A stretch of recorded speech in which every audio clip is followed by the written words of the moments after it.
y'inama y'igihugu abantu bafite ubumuga, nyakubahwa uhagarariye amatora mu ntara y'Uburengerazuba, abanyakubahwa abakandida bagenzi banjye, abanyakubahwa bagize inteko itora, ndabashimiye cyane ko mwaje kudutega amatwi kugira ngo tubagezeho imigabo n'imigambi y'ibyo tuzakora kugira ngo dufashe abafite ubumuga. Nyakubahwa muteraniye hano, nitwa Gato Damien, ndi umugabo mfite umugore n'abana babiri, nkora muri Minisiteri y'Uburezi nshinzwe amahugurwa ibyo bita Capacity Building Specialist. Nize amashuri atandukanye, icyiciro cya gatatu cya kaminuza, Master's degree in Human Resource Management. Ubusanzwe mu nama y'igihugu y'abantu bafite ubumuga ninjye wihagarariye mu karere ka Gatsibo, aba rero nishimiye kubagezaho imigabo n'imigambi nzageza ku bafite ubumuga igihe nabangiriwe amahirwe yo kubahagarara mu nteko ishinga amategeko. Icya mbere ndakivuzeho kenshi, nzongera gisubiremo uyu munsi, icyo bita quota system cyangwa se umubare fatizo. Umubare fatizo ni iki? Twatanze urugero rw'abagore uburyo bahawe 30%.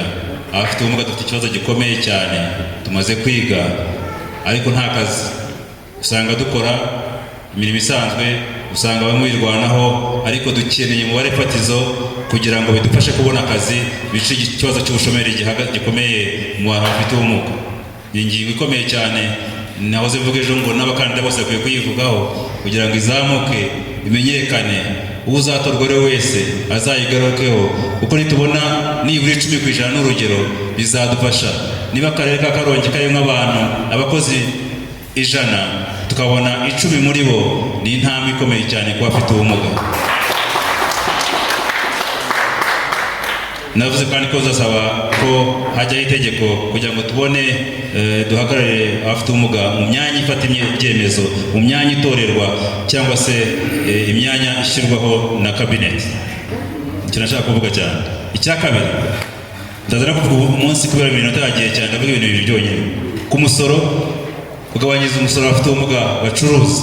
Natanze urugero yuko abafite ubumuga kenshi bavunika cyane cyane mu ngendo bajya kurangura. Umuntu uvanga ugiye i Kigali atabona cyangwa ari ku igare, biramusaba umuntu umuherekeza. Yamuherekeje yishyura inshuro 2, ya nyungu igatakarira mu rugendo. Turasaba ko uwo musoro wagabanuka kugira ngo abafite ubumuga bacuruze, babone n'inyungu ifatika, babeho mu buzima busanzwe. Icya gatatu, navuze ko nzagaruka kuri abafite ubumuga bakeneye inyunganirangingo n'insimburangingo dukoresheje ubwisungane mu kwivuza, mituelle de santé, kubera ko irahenze. Amatije murayazi, 3 miliyoni. Imbago zingizi ziri muri 80, kandi hose ntabwo dushobora kubibona ku bwisungane mu kwivuza. Tubyemererwa tukayibona ahantu hose, hari aho bikorwa ariko ni hakeya. Turashaka itegeko rivuga ngo ahantu hose mituweli ikore, yaba Faisal yaba he, ku buryo ufite ubumuga ukeneye inyunganirangingo cyangwa insimburangingo ayibone ku buryo bworoshye, nta kibazo agize cyo gushora amafaranga menshi. Ndabasabye ikintu mu tuzagikurikirane, ubundi wari wese uzabona intebe mu nteko ishinga amategeko, iki kintu kizakemurwe kandi burundu. Ndagaruka mu nama y'igihugu y'abafite ubumuga mu karere ka Gatsibo, twageze kuri byinshi. Twageze, njyewe ibyo nakoranye na komite, hari n'ibyo nakoze ku giti cyanjye muri komite.